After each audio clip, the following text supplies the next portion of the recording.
Alright, hi guys. Just thought I'd make a video of the Feast Watson glass finish. I've only used this once before on a test piece and it seemed to work.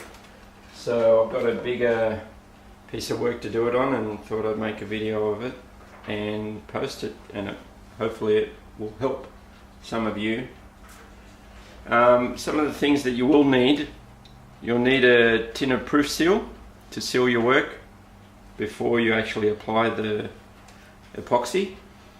The contents of the glass finish: you've got the hardener, which is part B, and the resin, which is part A. You'll need some measuring cups. I've got a 1 litre here and a ½ litre. End up mixing those two into 2 buckets. I've got 2 litre buckets here, just cheap $3 buckets that you can get from Bunnings. So I've got 2 of those, and I've also got a mixer, a paint stirrer, to mix the resin. The other thing you will need is something to raise your piece of work up off the table that you're working on. So I've got some blocks of wood here that the tabletop will sit on. You'll need a blowtorch, so I've got a standard blowtorch, and you probably will need a helper, so I've got another torch here that my son will be using as well. This is a piece that I did earlier, which is just a small sample, but I'd recommend that you do a test piece before you go trying this on the larger piece of work that you've probably put a lot of effort into, and you don't want to ruin that by doing this last resin piece incorrectly. The other thing you'll notice here is obviously I put foil down on the table. You want to make sure you've got some kind of protection on the table that you're working on, because once this epoxy dries you will not be able to get it off. And what I've also got here is something that my wife actually made up, which I've grabbed a hold of, which is just a frame made out of PVC pipe, which I'm going to use to protect the piece of work from any dust that might fall on top of it after the resin's been poured. Because you will find, and what I did find on the test piece, is that if you leave it out in the open, even though it might be a kind of dust-free area, you will get minor pieces of dust just falling on top, and you do notice it when you shine it up to the light. You probably can't see it here, but anyway, believe me, there will be some dust, so if you can protect it, do that as well. Alright, and now we'll get into the mixing.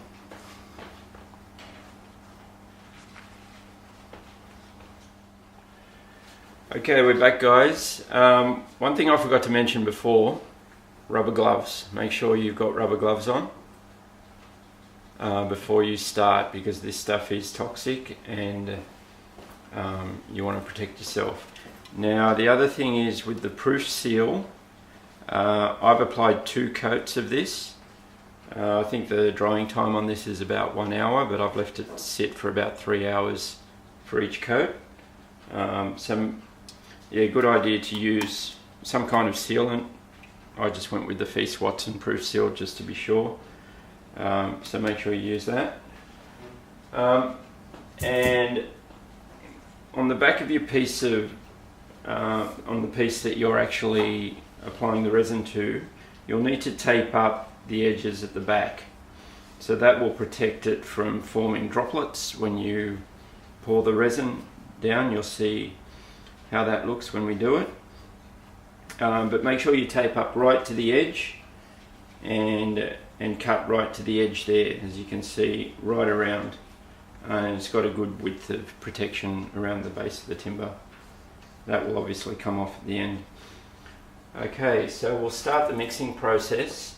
Now, because I used some of this product on the test piece earlier, I've used enough to cover 100 mil squared, which according to the user guide, if I just get the user guide, so it comes with the user guide and it gives you the quick measuring guide based on the coverage area that you'll be using for your piece, how much of the hardener and how much of the resin you'll need to mix.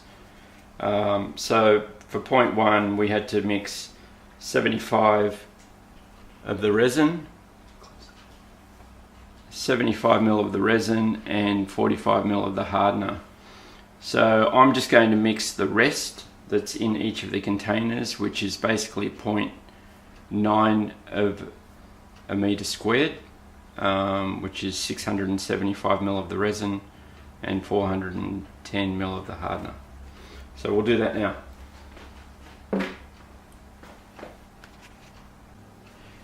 Okay, so this is the tabletop turned around to the surface that we're going to pour the resin over. One thing you want to make sure is that your tabletop or your piece of work is completely level. So just get a spirit level and make sure that that is completely level all ways round. So that way, I've obviously tested this earlier and it is level, but if yours isn't, just put some packers or little thin pieces of wood underneath just to get it to its level, because this product will self-level, so that's critical as well. Alright, so we'll start pouring the resin. Firstly I'll pour all the contents of part A into my 1 litre container. Now this contains 675 ml of resin left because I used some of it on the test piece. So I will pour the whole lot of this into the container. It's quite thick, so it's taking a while to come out.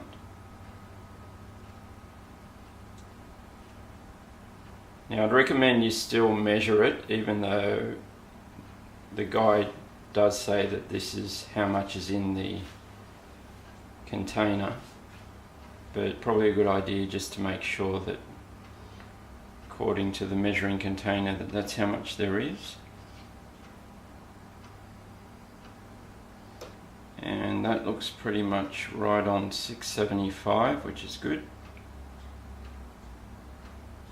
Just make sure it all comes out.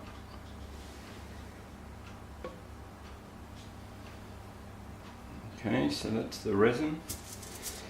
Now there's a lot of air bubbles in there, and we'll go through that process to mix those, and you'll see you won't be able to get rid of the air bubbles, but that's just part of the process. Now this is the hardener, which we'll put into a smaller container, which is the ½ litre container, and this one should have I think it was about 410 of the hardener, which should be what's left in the bottle. Again, just make sure you get it all out. The hardener is actually thicker than the resin.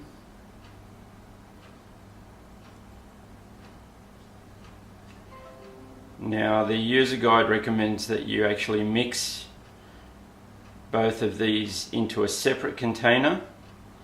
So you've poured these into their individual containers, and then we're going to mix it firstly in a separate container, and then once that's mixed we'll mix it again into another container for a minute. So we'll go through that process now.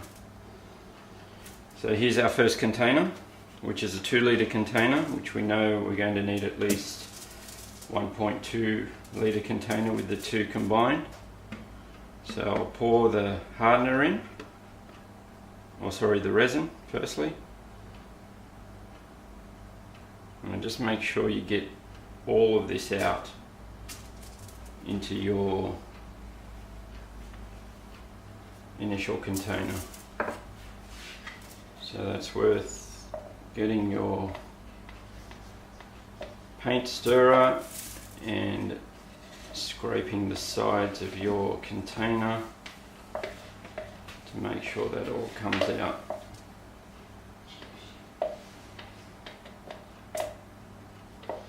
And there's my first drip on the foil, so this can get messy, so just be careful.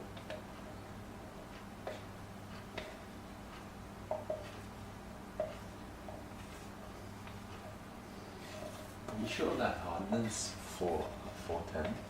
It's under 400. Well, that's all we've got in the container, so It should work.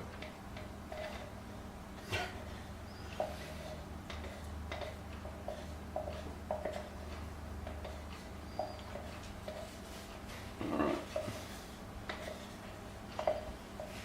So you got to try and work pretty quick here because you have got limited time to mix this stuff. So that's the resin, and then we'll put the hardener in.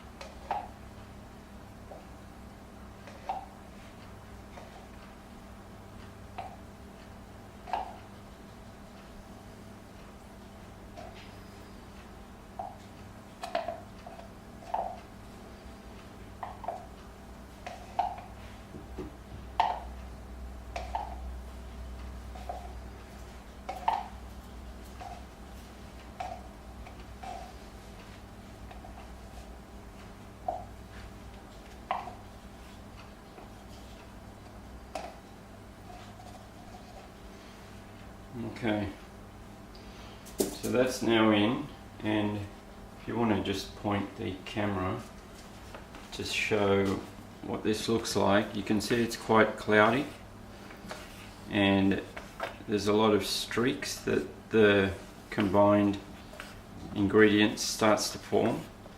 So you've got to try and get all of those streaks out. Now don't whip this, just give it a stir. Maybe a lifting motion is good. And just, you know, go back and forth through the liquid and try and combine that. It will be cloudy at first and then it should start to clear.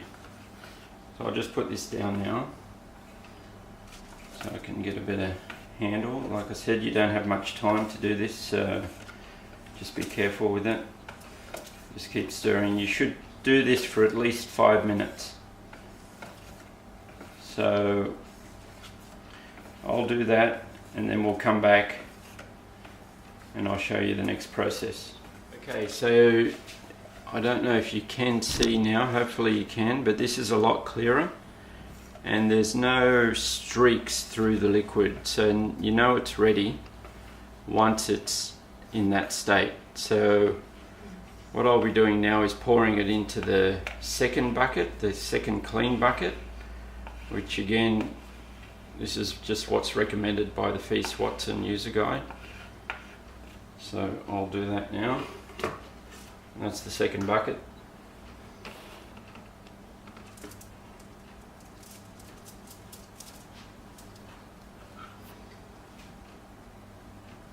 So again, just make sure you get everything out.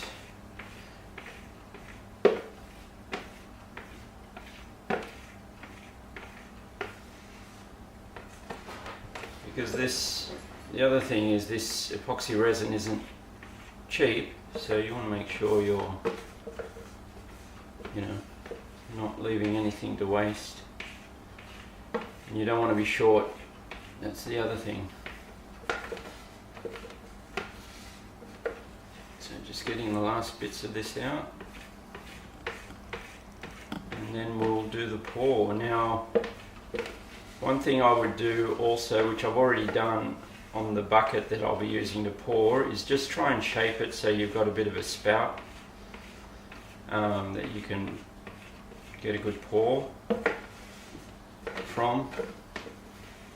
Otherwise, being a bucket, you know, it doesn't have a spout, so just makes it a bit easier. Alright, so I think we've got pretty much all that we can get out of this. So now, once you've got that liquid in, again, give it another stir for a minute. Okay, and just remember, don't over whip this, just give it a stir, you know, something like a figure 8 is probably good.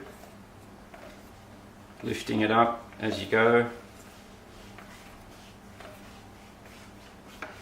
But this looks pretty good, it's pretty clear.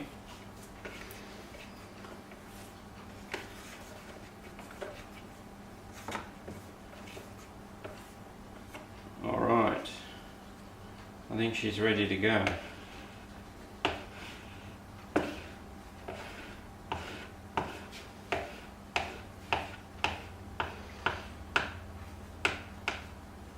Alright, so now we'll start pouring it.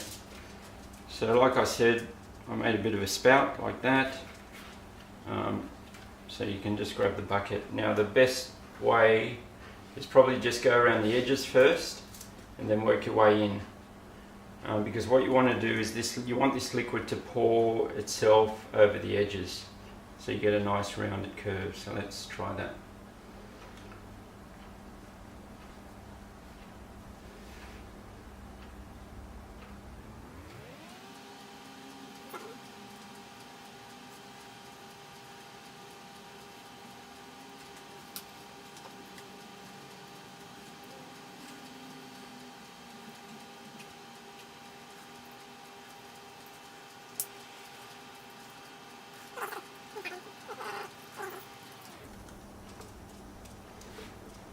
So this is fully covered through the middle. I'm just going around the edges here. I'm going to get these corners. Yeah, it's not quite covering. So, and I'm kind of running out. So you might need to use a little brush to fix the edges up if it's not quite going over every piece. Okay, so this is the corner. Yeah, just have to do some touch-ups. Yeah, yeah. So that's pretty much all the liquid. And now we'll start using the blowtorch. Now just go over this fairly lightly initially. We're trying to get the bubbles out. You don't want to get too close.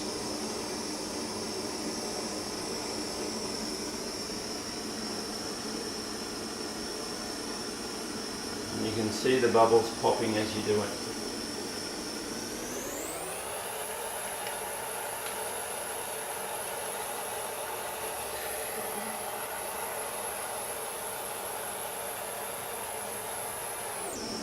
You can literally see them disappearing as you go over it. But you'll have to keep doing this because they do keep reforming.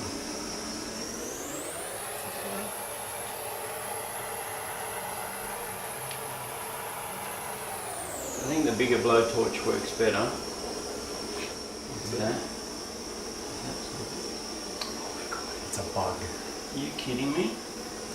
Oh, you got a bug in your epoxy. What can you do? Yeah, you might be able to get something to get it out.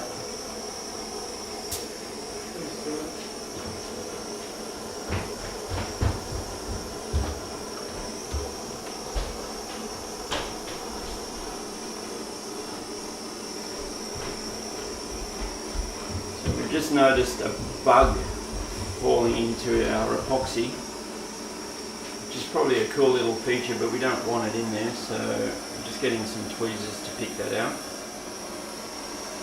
which we've now removed, which is good, and we'll keep going with this. This is looking really good. Well, most of the air bubbles are out of it already, from what I can see.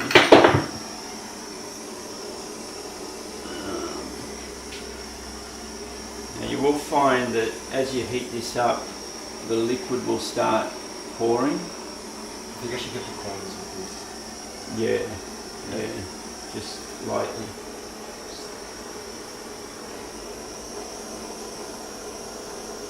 So my son's just using a little sponge brush to touch up the edges there. Because it doesn't really fall evenly over the edges. So there will be gaps. Just move the buckets.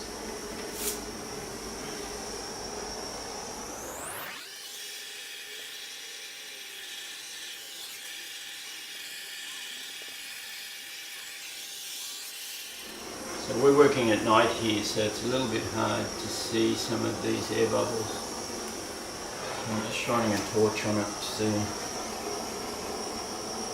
Yeah, we can see some of these. It's almost like some of these bubbles, they come up to the surface a bit and then they pop. Some of them are fairly deep. Alright, hi guys, we're back.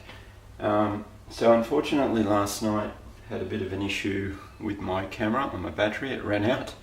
So I couldn't quite show you the finished product after the blow torching. So there probably wasn't that much more that I could show you anyway, other than how it looks when we've finished blow torching. Now I did have a slight issue with some air bubbles. Couldn't get them all out. Now I don't really know what the issue was there, why some of the bubbles just wouldn't come out. So if there are any experts out there that may know why that happens, you know, feel free to comment. But all in all, I think it's just come up pretty good, so we'll unveil it. So I put this cover on overnight, like I said, to keep the dust off it, which I think works. Just make sure it's ventilated, so then you know you're not causing a humid environment there. Okay, so here we have it. This is a closer look at the finish. Now this has been sitting here for about 12 hours since last night, so it's probably a bit more than that, probably 14 hours. And you can see the glass finish that it's come up with, which is really nice. Very smooth. Look, I mean, if you go right up close, you'll probably see some defects, and I'll see if I can get those on there. It's very hard to see up close. In fact, this isn't really focusing for me. Here, look, there we go. So you might notice some little dimples in there, and I did read the instructions. They do say that you should really only use the torch on it for about 20 minutes and no more, because if you do keep going and trying to get the bubbles out, you will start causing imperfections in the surface level and start getting those dimples. So I thought I'd better just stop after 20 minutes and be done with it. And look, it's pretty good. There are some air bubbles in there. Now, don't know if you can see it, it's very hard to see, but just over the A there on the line there is, you can see like a cloudy patch, which is really just a cluster of air bubbles, which I just couldn't get out. It just kept reappearing. They'd go out with the torch and then basically come back. So I don't know if there are any experts that can tell us how to get rid of those, but if there are, that's great. But otherwise, look, this has come up really good. If anyone's wanting to know how we actually did the print in the wood, it's done with a laser printer.